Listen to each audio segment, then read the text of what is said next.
থাকো মামা, থাকো মামা বলি।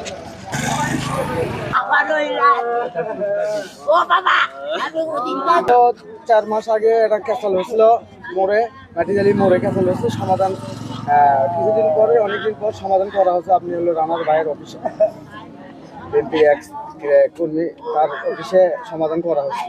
ওর চাচা কথাবার্তা উল্টা পাল্টা, ভালো না, আওয়ামী লীগ করে, পুতিনের সাথে ঠেকিচ্ছিল, মানে ওদেরই একটা প্রভাব দেয় নাই।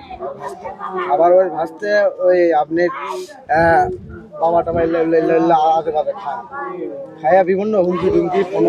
আমার এক ভাই আছে সেনাবাহিনী, তাকেও কিন্তু তার সাথে কথা বলছে, তাকে বলছে সরাসরি আমি ওকে মারমই আজকে মারিয়েছে। এর আগে আমার চাকু মারছিল, দেখেন এখানে এখনো ইয়ে হয়ে আছে। সেটা কিন্তু দেখাচ্ছিলাম, এটা কিন্তু এমন একটা জায়গা, এই জায়গাটা লাগছে মানে এটা আমি ইনফেকশন হয়ে মারাও যেতে পারতাম। আল্লাহ আমার কাছে আজকে আমার ছোট ভাই মারে। আমি এটা বিশেষ চাই প্রতিবার। মাস 4 আগে ওনার এই যে ছেলে মারা গেছে, ওনার এক বোন আছে, ওকে বিয়ে করি। আমার ভাই নেশাখোর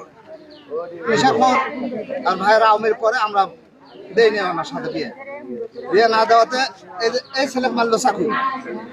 এই ছেলে আর বোনতে বড় বোনের আর বড় এক বোন আছে, তার স্বামী মারলো আর এক মারলো চাকু।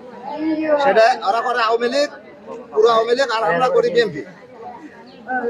এটা করার পরে ওটা যা কেস ফেস করার জন্য আমরা চিন্তা করলাম, তখন ওরা সব কারুবারু করলো, তো কেস ফেস যায় না, এটা একটা মীমাংসা করা হোক। তোমাকে খরচা তোমরা করে, একদের খরচা রাখো, এরপর একটা মীমাংসা শেষ করে দিল। ওটা দেওয়ার পরে বিভিন্ন জায়গার থেকে হুমকি আসে, ওরা হুমকি টুমকি দেয়। আমরা ওর চাচা আছে একজন আওয়ামী লীগের নেতা সোহেল, এই একটু ব্যাঘারা।